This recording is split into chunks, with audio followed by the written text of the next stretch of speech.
আসসালামু আলাইকুম সম্মানিত বিয়াস, welcome to Monir BL YouTube channel ও ফেসবুক পেজ। আজকে আপনাদের জন্য খুশির খবর। এতদিন আমি বলছি যে দুবাইয়ের ভিসা চালু হবে না এত তাড়াতাড়ি। ভাইয়া শেখ এ দেশের রাষ্ট্রদূতে বলছে জানুয়ারির শেষের দিকে ফেব্রুয়ারি ফার্স্টের দিকে দুবাইয়ের ভিসা চালু হবে। উনি ওনার কথা রেখেছে, যেটা আজকে ভিসা চালু হয়ে গেছে। সবগুলো পত্রিকাও দেওয়া হয়ে গেছে, আর অনেক ইউটিউব চ্যানেল ফেসবুক পেজও পাইবেন। ঠিক তেমনই আমিও বলতেছি ভিসা চালু হয়েছে, যেহেতু আমি সরাসরি আরবির আন্ডারে চাকরি করি। আমরা যে খবরটা পাই ওটা আসলে রিয়াল। ভিসা চালু হয়েছে। এখন সবাই যে কারো মাধ্যমে ভিসার জন্য অ্যাপ্লাই করতে পারেন। মনে রাখবেন, দালাল থেকে দূরে থাকবেন, ফালতু এম্বাসি থেকে দূরে থাকবেন। আর ভিসার জন্য অ্যাপ্লাই করলে সঠিক খোঁজ খবর নিয়ে ভিসার জন্য অ্যাপ্লাই করবেন।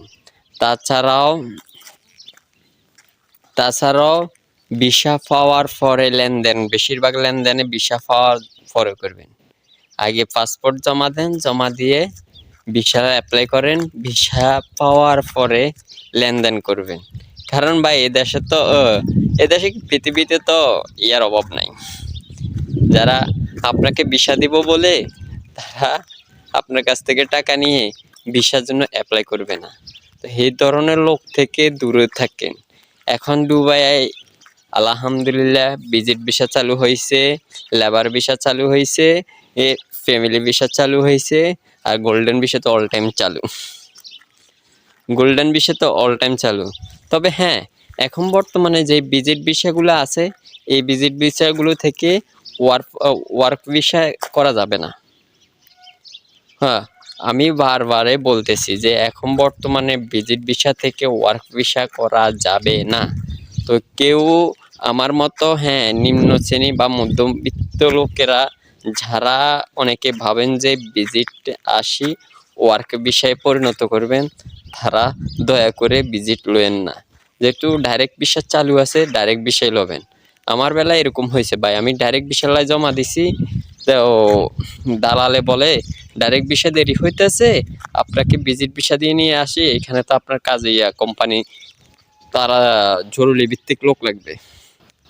আর আসি আমি দুবাই আসি ভাই, 8 মাস বসে রয়েছি। 8 মাস পরে যখন দালালের চাকরি দিতে পারে না, তখন নিজে বাধ্য হয়ে গ্রাম ছেড়ে চলে আসি। গ্রাম ছেড়ে চাকরি নিছি, ভিসা লাগাইছি। তো বলতে হবে যে দালালের মাধ্যমে কিছু হবে না, দালাল অতটা ভরসা করবেন না। আর কেউই ভিজিট ভিসা আসি ওয়ার্ক ভিসা করার কোনো নেবেন না, ডিসিশন নেবেন না। ওয়ার্ক ভিসা চালু আছে, 2 দিন পর হলেও ওয়ার্ক ভিসায় আসেন। ভিজিট ভিসা যারা আসবেন, যারা ঘুরতে আসবেন, তারা অবশ্যই লাজিম ভিজিট ভিসা আসবেন। আর যারা ওয়ার্ক ভিসায় আসবেন, কাজ করতে আসবেন, তারা ওয়ার্ক ভিসায় আসবেন। ওয়ার্ক ভিসা একটা শক্তি। ভিজিট ভিসা এখন তো বর্তমানে 2 মাসকার ভিজিট হয়, 2 মাসকার ভিজিট ভিসা আসি 2 মাস পর থেকে আপনি অবৈধ। এর চেয়ে ভালো হবে যে ওয়ার্ক ভিসা আসেন। আলহামদুলিল্লাহ ওয়ার্ক ভিসা আজকে আসবেন, কালকে কাজ মিলে যাবে ইনশাল্লাহ। আসসালামু আলাইকুম। দয়া করে আমার ইউটিউব চ্যানেল ও ফেসবুক পেজকে ফলো ও সাবস্ক্রাইব করে দেবেন।